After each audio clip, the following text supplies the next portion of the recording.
চিকেনের কি নানান ধরনের রেসিপি ট্রাই করে ফেলেছেন আর আপনারা কি বোরও হয়ে গেছেন চিকেন খেতে খেতে? তাহলে দেখে নিন আজকের আমার এই রেসিপিটি আপনাদের অবশ্যই কাজে আসবে। এখানে দেখুন চিকেনগুলোকে আমি দই, লেবুর রস, নুন, হলুদ গুঁড়ো আর লঙ্কার গুঁড়ো সামান্য নিয়ে ম্যারিনেট করে রেখেছি প্রায় ৩ ঘন্টা। এ দিয়ে কিন্তু আমি বেশ বড় বড় ডুমো ডুমো করে পেঁয়াজ আর টমেটো ভেজে নিচ্ছি।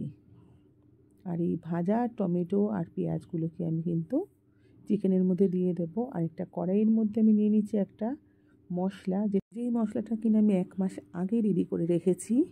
সেই মশলাটা দিয়ে আমি কিছু রসুন আর ২টো শুকনো লঙ্কা, কাশ্মীরি শুকনো লঙ্কা এখানে ভেজে নিচ্ছি আর পেস্ট করে রাখবো। আর এই দেখুন, এই যে কাটা টমেটো আর পেঁয়াজটাকে যে আমি ভেজে রাখলাম সেটা কিন্তু আমি চিকেনের মধ্যে দিয়ে চিকেন সমেত আমি বসিয়ে দিই।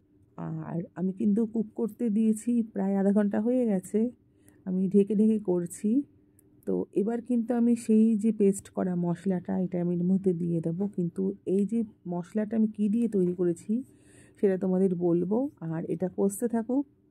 আমি কিন্তু মশলাটা অনেক পরেই দিয়েছি, চিকেনটা প্রায় অর্ধেক সেদ্ধ হয়ে গেছে।